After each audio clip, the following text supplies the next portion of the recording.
Hi, my name is Jonathan Dixon, Vice President of International Corporate Services at OTC Markets Group.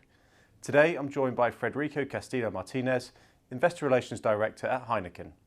Heineken have their primary listing on Euronext Amsterdam and have been cross-trading on the OTCQX best markets since 2015 under the tickers HEINY and HINKF.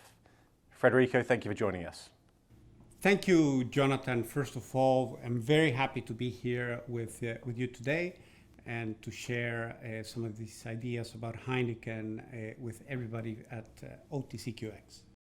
Federico, can you talk about the Evergreen initiative and future investments in environmental sustainability, responsible consumption and your people strategy?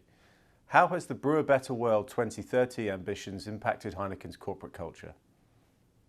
Heineken is a 157-year-old company. So when we build our breweries, we build them to last for 100 years. And so we have come to learn that in order for our business to thrive, we also need to make sure that the environment around us, the world around us, the communities where we operate also thrive.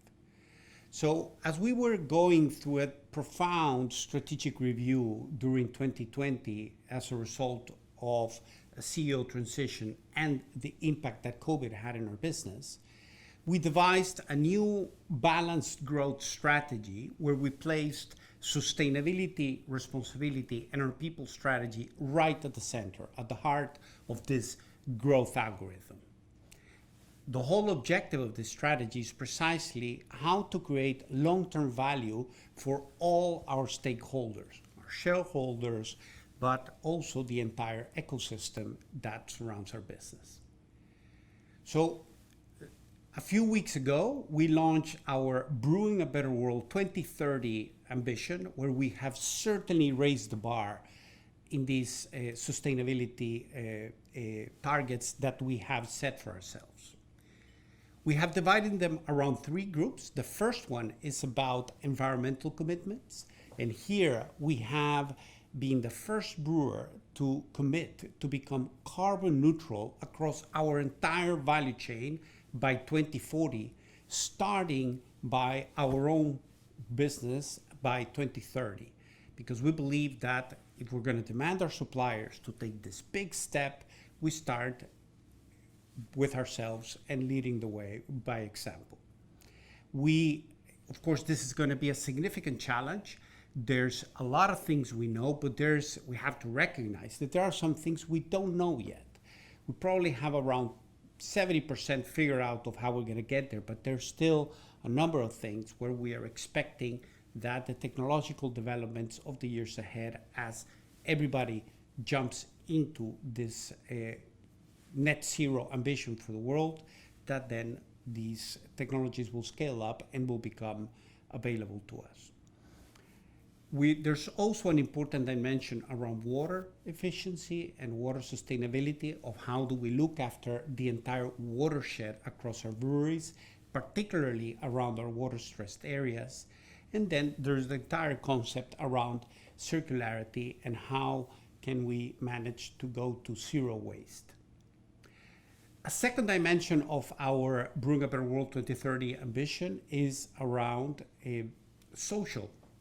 There, how do we become even more inclusive and diverse at Heineken? It's important. We operate in more than 170 countries that our brands are sold around the world, more than 190 actually. And it's very important then that in all our decision process, in all the management of our business, we are equally diverse so that we can be relevant to everybody.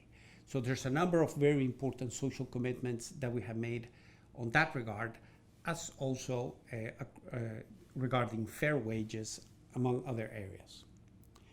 Last but not least, there's an important commitment on responsible consumption, where Heineken has led the way since its beginnings, when we started and we built a brewery, when at that moment in time we positioned since then beer as the alcohol of moderation, at the time where there was a lot of very cheap liquor that was being consumed, and that was a big part of the ambition of our founder of setting up Heineken. So following on that ambition, we are making big investments behind non-alcoholic beer.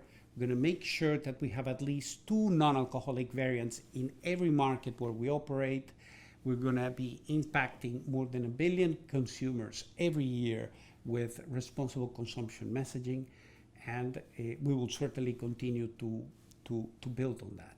Now, regarding what this has done to our culture, to your question, the last part of your question, it's really exciting. You know, we all want to be part of a company that stands for more than just making some money. And this is what Heineken is doing by raising the bar and setting up big sustainability and responsibility ambition for the years to come. That's great. Being sustainable by 2030 is certainly a great ambition. As a global leader and international brewer with more than 300 brands, what do you see as the primary drivers for growth in your industry? Can you talk about Heineken's impressive volume growth so far this year and how the company has adjusted due to the pandemic?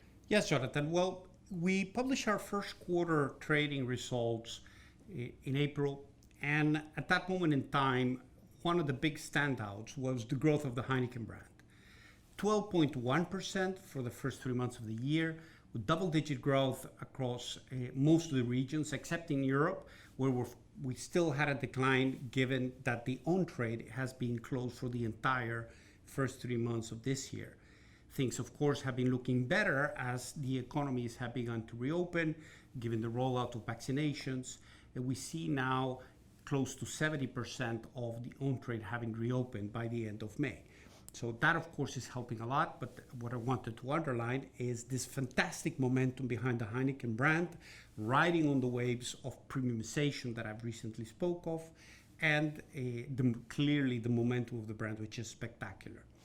The entire volume that we delivered was flat relative to the same level of 2020, when we were still not quite hit by the pandemic, which was more felt towards the end of March and in the second quarter. So a remarkable performance, as you correctly point out, given that Europe, again, closing the on-trade, but other markets like South Africa with an alcohol ban the first month of the year, and many restrictions across most of our markets around the world. So what we have been doing is to adapt as agile as possible to the environment and the very volatile situations that we're facing. And that means that we've had to be very fast to bring to our customers adaptations of our products in some cases, or to be able to ramp up or ramp down on the production of some of our breweries. And of course, to take swift action in the addressable part of our cost base to take the mitigations actions that are needed throughout this time. Of course, this year we have also started with the deployment of our 2 billion productivity program, which will help us not only to come back stronger out of this crisis, but also to build a cost-conscious mindset and a continuous productivity improvement capability that's going to serve us well beyond the year 2023, where we have set our ambition for to recover the profitability of our business and the impact that we had from the pandemic.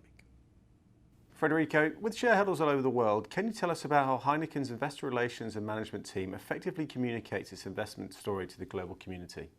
Certainly, Jonathan.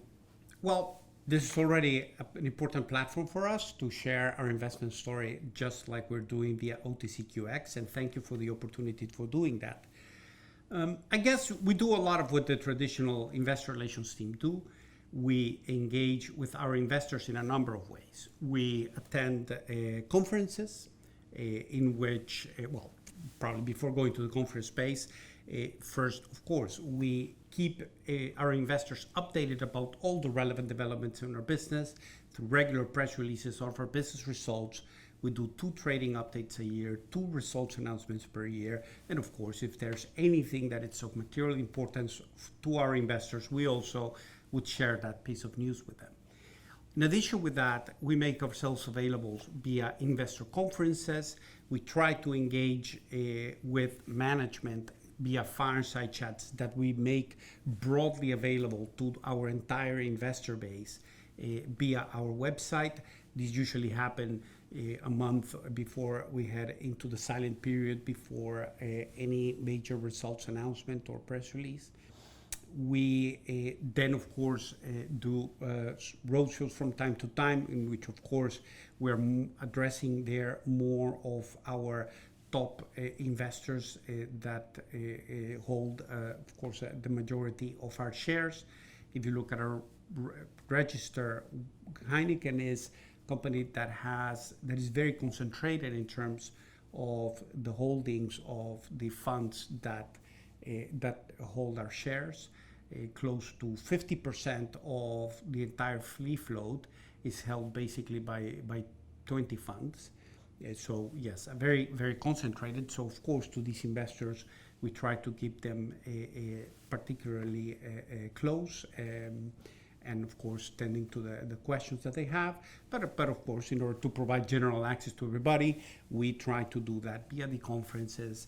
And of course, anybody can shoot an email at any point in time at investors@heineken.com, and we'll see how we can best accommodate our time to help our investors to understand a little bit better about Heineken. Thank you, Federico. It sounds like Heineken has a strong strategy in place.